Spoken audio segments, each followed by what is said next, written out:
Bismillahirrahmanirrahim. Assalamualaikum warahmatullahi wabarakatuh.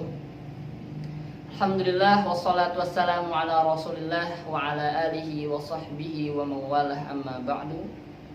Ikhwah fillah rahimakumullah. Kita berada di hari-hari terakhir bulan suci Ramadan, yang artinya sebentar lagi kita akan melewati bulan suci ini. Dan sudah sepantasnya, sudah sepatutnya kita untuk meningkatkan kualitas ibadah kita, dari mulai tilawah Al-Quran, tadarus Al-Quran, lalu kemudian bersedekah, berzikir kepada Allah, sholat malam dan lain sebagainya. Dan ikhwah fillah rahimakumullah, insyaallah hari ini Ana akan menyampaikan sesuatu yang berkaitan dengan Al-Quran, karena insyaallah momennya pas.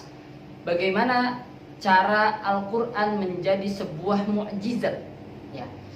Perlu diketahui bahwa arti dari mukjizat itu sendiri adalah melemahkan, dari kata ajaza ya'jizu, yang artinya melemahkan.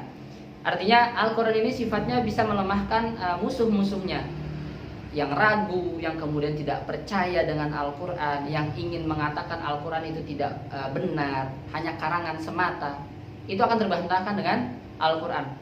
Allah Subhanahu wa taala berfirman, salah satu contohnya, a'udzubillahi minasyaitonirrajim. Wa in kuntum fi raibin mimma nazzalna ala abdina fa'tu bi suratin min mislih. Jadi Allah Subhanahu wa taala katakan dalam Al-Qur'an, wa in kuntum fi raibin, jikalau kalian semua nih hai orang-orang kafir merasa ragu, mimma nazzalna ala abdina, dengan apa yang kami turunkan, yaitu maksudnya Al-Qur'an. Jadi kalau kalian orang-orang kafir ragu dengan apa yang kami turunkan berupa Al-Quran ini, coba fa'tu bi suratim min misli. Coba buatlah satu surat saja yang mirip seperti Al-Quran. Mirip loh ya, bukan berarti sama. Allah kasihnya ya yang mirip aja deh. Fa'tu bi suratim min misli. Yang mirip aja deh. Kemudian wad'u syuhada'akum. Oke, kalau kalian nggak bisa buat satu surat sendiri, wad'u syuhada'akum. Panggil teman-teman kalian. Panggil kaum kalian, rembukin bareng-bareng, bikin tuh satu surat. Bisa nggak? Dan mereka tidak bisa. Kemudian mereka terlihat lemah dengan adanya Al-Quran. Ikhwah fillah rahimakumullah. Yang kita tahu apa lakop dari Rasulullah, atau apa ejekan untuk Rasulullah SAW yang sering kita dengar, yaitu tukang sihir. Ya, Rasulullah dibilang tukang sihir, juga kemudian dibilang kadzab, pembohong. Nah, itulah beberapa ejekan Rasulullah SAW dari orang-orang kafir. Dalam surat Shad ayat keempat, Allah Subhanahu wa taala berfirman, wa ajibu an ja'ahum munzirun minhum wa qala al-kafiruna hadza sahirun kadzab. Jadi ada dua tuh, ada sahirun, ada kadzab, yang artinya penyihir dan pembohong. Tapi ikhwah fillah sekalian, jadi ceritanya gini. Orang kafir Quraisy ini takjub kenapa yang jadi seorang pengingat atau pemberi peringatan. Pemberi peringatan itu dari kalangan mereka sendiri, dari kaum mereka sendiri, yaitu Nabi Muhammad SAW. Padahal mereka kenal banget dengan Nabi Muhammad, kecilnya seperti apa, ketika remajanya berdagang dan seperti apa. Dan logika mereka, seharusnya pemberi peringatan adalah orang yang datang dari luar sana untuk mengingatkan kita sesuatu hal yang terjadi di luar sana, untuk mengingatkan kita akan bahaya-bahaya di luar sana yang terjadi. Tetapi ini malah datang dari kaum mereka sendiri, maka mereka di sini ajibu, mereka kaget dan mereka heran. Nggak salah nih dari kaum kita sendiri, gitu loh. Kenapa nggak dari orang lain?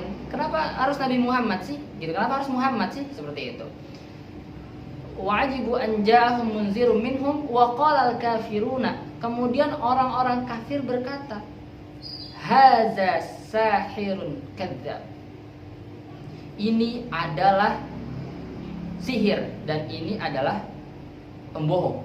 Jadi Nabi Muhammad SAW dikatakan penyihir dan pembohong. Ikhwah fillah rahimakumullah, kita analogikan sebentar.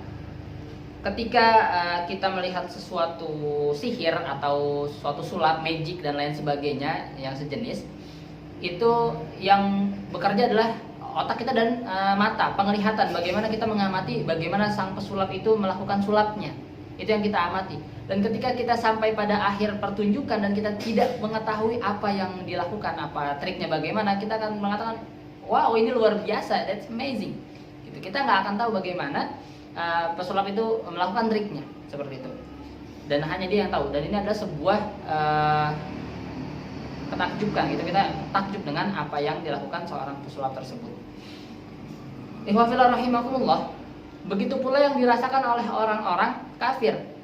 Ketika itu mereka mengatakan Nabi Muhammad adalah seorang penyihir karena apa yang dibawa Nabi Muhammad berupa Quran yang dilantunkan setiap hari oleh Nabi Muhammad, diperdengarkan kepada mereka setiap hari. Ini kayaknya bukan omongannya Muhammad nih. Karena saya kenal Nabi Muhammad dari kecil, cara bicaranya seperti apa. Dan kita sebagai manusia itu memang punya pola bagaimana cara berbicara. Bahkan kita paham bagaimana cara anak kita berbicara, bagaimana anak kita storytelling depan kita, menceritakan kejadian di sekolahnya dan lain sebagainya. Kita akan paham. Kemudian ketika dia membacakan puisi dan dengan puisi yang sangat luar biasa hebat, kita akan takjub dan terheran. Wow, nah ini beneran bikinan kamu atau enggak? Gitu. Bahkan tulisan anak pun kita akan tahu, kita akan kenal dengan tulisan anak kita. Gitu. Ini tulisan siapa? Gitu. Ini puisi dari siapa? Ini perkataannya siapa? Dan lain sebagainya. Nah, yang dirasakan oleh orang-orang kafir Quraisy juga seperti itu. Mereka kenal betul dengan Nabi Muhammad, bagaimana cara berbicara Nabi Muhammad dan lain sebagainya. Kemudian dilantunkan ayat suci Al-Quran di depan mereka dan mereka akan terheran. Ini pasti bukan perkataan kamu Nabi Muhammad, bukan perkataan kamu hai Muhammad. Ini perkataan siapa? Gitu loh. Nabi Muhammad SAW sampaikan ini perkataan Allah. Kemudian mereka bilang, enggak, engkau orang penyihir, engkau penyihir, bisa buat seperti ini, engkau penyihir gitu. Ikhwah fillah sekalian, ikhwah fillah rahimakumullah, secara tidak langsung orang-orang kafir ini sudah mengimani separuh dari Al-Quran, itu mengimani hal-hal yang gaibnya. Dia tidak tahu Al-Quran ini datang dari mana dan sebagainya. Mereka hanya paham bahwa mereka takjub dengan apa yang disampaikan Nabi Muhammad, dengan apa yang dilantunkan Nabi Muhammad SAW. Jadi seperti itu. Kemudian yang kedua, waqala al-kafiruna hadza sahirun kadzdzab. Kadzdzab ini artinya pembohong yang terus berbohong berulang kali. Seperti misalnya Khabbaz, seorang pembuat roti dan dia membuat roti berulang kali kan karena tukang roti. Khabbaz disebutnya. Di sini disebutnya kadzdzab. Kadzib orang pembohong, kadzdzab terus berulang kali berbohong. Pembohong lah intinya. Nabi Muhammad juga dikatakan demikian karena dia membawa berita-berita yang bohong. Kayak misalkan engkau harus menyembah Tuhan yang satu, jangan Tuhan banyak-banyak seperti ini, berhala dan sebagainya. Tuhan kita tuh yang benar itu tidak kelihatan. Dan Tuhan kita hanya satu, itu Allah. Mereka menganggap ini adalah sebuah kebohongan, gitu. Karena mereka sudah enjoy dengan apa yang mereka sembah. Kemudian kita analogikan sedikit lagi, ikhwas sekalian. Ketika ada pembohong atau penipu di RT kita misalkan, 1 kali 2 kali dia menipu, dia akan berhasil. Di kali ketiga atau kali keempat dia akan gagal karena RT itu sudah tahu motifnya seperti apa. Akhirnya apa yang harus dilakukan oleh penipu tersebut untuk berhasil lagi? Dia harus pindah ke RT yang lain atau pindah ke lokasi yang lain untuk bisa menjalankan tipuannya ini. Atau kemudian juga dia ubah cara menipunya karena penipuan yang dia jalankan ini udah nggak berfungsi lagi, orang-orang udah tahu. Makanya dia akan coba cari cara lain untuk menipu dan ganti lokasi. Ikhwah fillah rahimakumullah, berbeda dengan Nabi Muhammad SAW yang dibilang oleh orang kafir adalah seorang pembohong. Nabi Muhammad menyampaikan Al-Quran yang isinya untuk menyembah kepada Allah, mendekatkan diri kepada Allah selama 10 tahun dan di tempat yang sama di Makkah, dan dengan cara yang sama, yaitu menyampaikan orang per orang. Caranya sama, sembahlah Allah, tinggalkan Tuhan kalian. Ini terlepas dari yang namanya seorang pembohong atau penipu. Rasulullah SAW kalau misalnya disebut penipu macam apa yang seperti ini, gitu loh.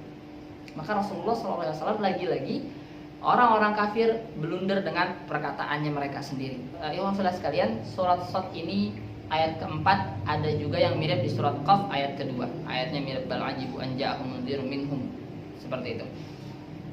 Bayangkan ketika kita semua bisa faham Al-Quran, kata perkataannya begitu detail, ini akan mengantarkan kita ke hal-hal yang menakjubkan berikutnya, dan akan membuat kita semakin cinta dengan Al-Quran dan ingin tahu apa sih yang ada dalam Al-Quran. Maka tidak cukup kita dengan hanya membaca Al-Quran sesuai dengan tajwid. Tidak cukup hanya kita untuk menghafal Al-Quran 30 juz, 15 juz. Semua yang berkaitan dengan Al-Quran, interaksi dengan Al-Quran, membaca Al-Quran, kemudian menghafal Al-Quran, balik lagi ke fundamentalnya itu untuk memahami Al-Quran. Kita membaca dengan tajwid supaya bacaan kita bagus agar kita faham apa yang kita baca, lalu kemudian kita bisa memahaminya. Kita menghafal Al-Quran supaya kita mudah untuk mengulang setiap hari, lalu kemudian kita bisa mudah untuk memahami Al-Quran tersebut. Sama saja, ujung-ujungnya untuk memahami Al-Quran. Yang mirisnya sekarang, ikhwafillah rahimakumullah, kita sholat berdiri lama-lama, kemudian kita mendengarkan apa yang dibacakan oleh imam, tapi kita tidak punya apapun petunjuk dari apa yang kita baca. Gitu.